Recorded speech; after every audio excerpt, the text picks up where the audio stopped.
Yo, what is going on, gamers? It is your boy Chris here, aka ChrisThatGamer. Today, guys, I'm finally bringing you the second episode of the Versus series. If you guys missed the first episode, we versed off the M16 versus the M4 in COD 4. Today, guys, we're going to be versing off the ARs versus the submachine guns in Call of Duty Infinite Warfare. Are subs actually viable in this game with the recent update that came out for Infinite Warfare? Now, I'm going to be bringing this series back, and if you guys do enjoy it, please leave a like so I know. But without further ado, let's get straight on into it. So off the back, I'm going to just go ahead and say that I still think that ARs in this game are viable. I still think that they're better than subs, but the question is, do I think that submachine guns are good enough to be able to use in this game? And I think that situational, yes. What you guys are going to be watching the gameplay, I absolutely go off with this submachine gun. I go on a tear, and I basically use the sub for like 1 to 2 days. I've been playing a lot of matches, and I have been getting some joke kills with these subs. It's insane. The only submachine gun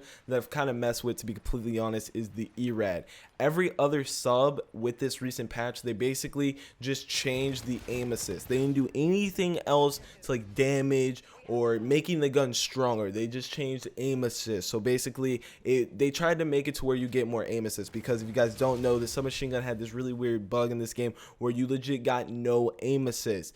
And to a point, it helps, but the reason why I still think that ARs are way better than submachine guns in this game is because of the pure fact that there's so many ARs in this game that shoot faster, they act like submachine guns, which kind of means that they're going to be a little bit better. For example, if you look at the OSA or the K-Bar, both of these things shoot like submachine guns, and they're ARs, which means that you get these joke kills where you're killing people close up, and then you can at the same time play that AR role and gun people from across the map. The only AR that you can't really do that with is the NV4, just because that gun shoots really slow. It's a very accurate weapon, like the Remington from Ghost. Basic AR weapons that aren't supposed to be joking people, but if we take a joke gun from a different COD, Black Ops 2, that would be the AN-94. That thing just shot fast, and it was an overround warrior weapon. That's how the OSA and the K-Bar kind of are. OSA would kind of be a little bit more of a warrior weapon, just because it shoots really fast and you get a lot of joke kills. But with the recent like patches and stuff like that, the OSA has a lot of recoil now, so now it kind of takes a little bit of skill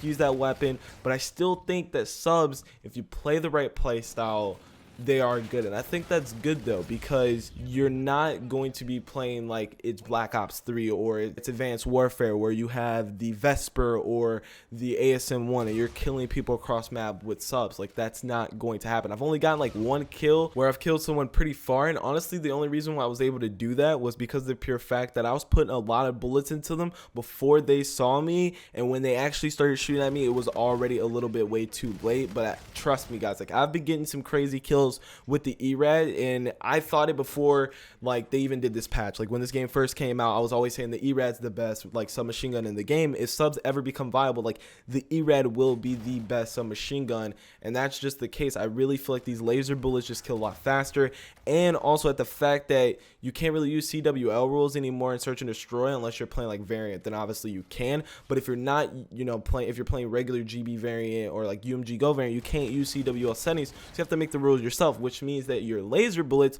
on your ERAD are going to bounce off of walls again. And as you guys saw in like the first gameplay, I killed my teammate because my bullet bounced off the wall. And like literally this whole week of me playing with subs, everyone's running around with the ERAD shooting at walls, and their laser bullets are bouncing off walls hitting me. So basically, as you guys can clearly tell, laser weapons are kind of coming back into play.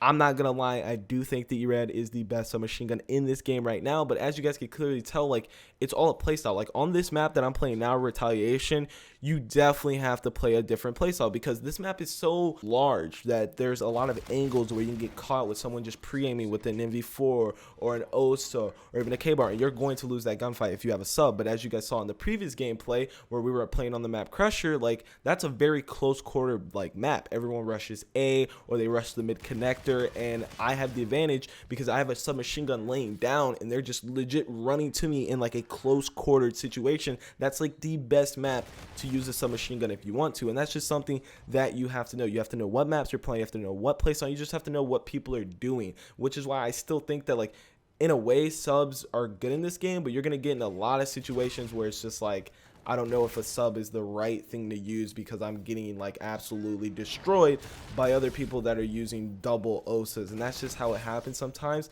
final verdict, it's all up to you. If you can get gun skill nasty with subs in this game, preferably the ERAD, then you're going to do really, really well. If you can't and you're so used to the K-bar or the OSA, then you would use those. There's been a lot of times where I had to switch, even with this new update, I had to switch classes because the other team were abusing the two, like overpowered weapons, which is the OSA. So I had to switch to a K-bar. I had to switch to an OSA myself just to keep up, because if they're holding their lanes or they're just pushing me, they're like, 9 times out of 10, they're going to win that gunfight because the OSA shoots so much faster. I know what a lot of you guys are going to say, is there another sub that you tried out, any other sub that you enjoy using? There really wasn't any other sub that I enjoyed using. I tried to use the UMP. That thing just shoots way too slow as a submachine gun. You're just going to get a lot of hit markers, and people are just absolutely going to just fudge you over. If I had to say a weapon that would probably be the second best sub, it would probably have to be the FHR 40, just because that thing shoots really, really fast. But if you guys wanted to know what attachments I would say run on your ERAD, I would 110% say particle amp, force grip, quick draw, or you can change one of those 3 attachments and throw on laser sight. And also, you do need to know that stock is something that you have to use. Like, you are not changing that attachment. Stock needs to be on every single class when you use the ERAD, in legit every single sub, because stock in this game helps out your submachine gun. We've been playing 2 CODs where stock helps. I remember when this game first came out, people tried to justify and say that stock doesn't help your sub, but it legit helps, especially now that they just banned Skinny Bot, aka Subnatric, on UMG, which means that this game isn't going to really be fast. Because I've noticed, I've tried a game without being Subnatric player, because I've been legit playing with him since the game came out, and this game is so much slower without being able to use the propulsion trait, because you don't get your boost back. It's basically, Afterburner 2.0, but you don't get your boost back that faster, and a lot of the time you're gonna be on the floor. Stock allows you to, strafe corners, come around corners, pre-aim and things of that nature, and it just helps you out 110%. In this game, laser sight actually does what laser sight is supposed to do. Like I said before, aim assist is a little bit broken in this game. They kind of fixed it with this recent update, but laser sight allows you to know that, hopefully you're going to be hitting those bullets. So let me know what you guys think down below in the comment section about subs. Like I said before, I think ARs are still better. If you are going to be using a sub, you might not be at a disadvantage. It all depends situational. You obviously, like I said before, can't be running through lanes thinking you're going to gun someone when they got an MV4 or an OSA in their hand long range, because you're just going to get absolutely obliterated. Don't forget to like the video and subscribe if you are brand new, and I shall see you guys in my next video. Peace out.